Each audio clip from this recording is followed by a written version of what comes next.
What's up guys, my name is Andy. In this video, I'm going to take out this aftermarket radio in my Mustang and I'm going to replace it with the factory block-off plate that you could have ordered with the car back when the car was new. This radio doesn't work. I don't even know if it's hooked up, and I don't listen to the radio anyways because I want to listen to the car when I'm driving, so I'm going to get this out of there and go ahead and put that block-off plate in there. The first thing we can do is pull this piece off here. This isn't even on there very good. We can get rid of that. And we just got some nuts that are holding these shafts on, and it looks like they even drilled holes and didn't use the factory holes, so that's awesome.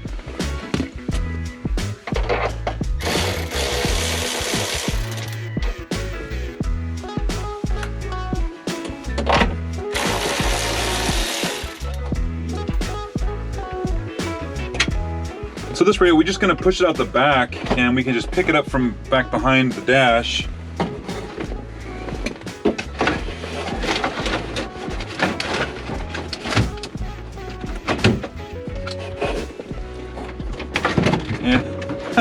And just as I suspected, look at this, the wires aren't even connected.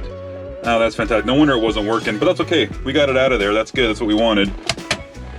And now we can go ahead and put this plate in.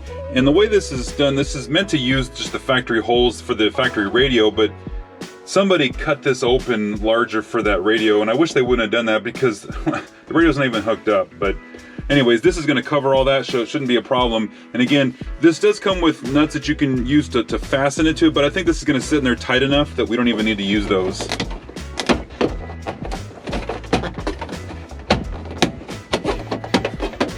There, just like that. Pretty simple, pretty secure. It's not going anywhere. This piece up here and the way this thing sits in there, it's pretty secure.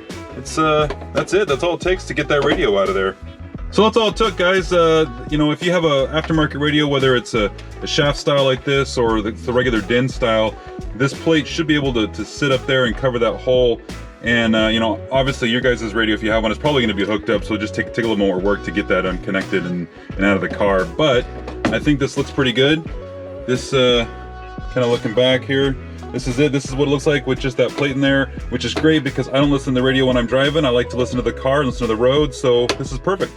Alright guys, that takes care of that. If you liked the video, give me a thumbs up, and if you subscribe, I appreciate it because it helps my channel out, and we'll see you in the next one.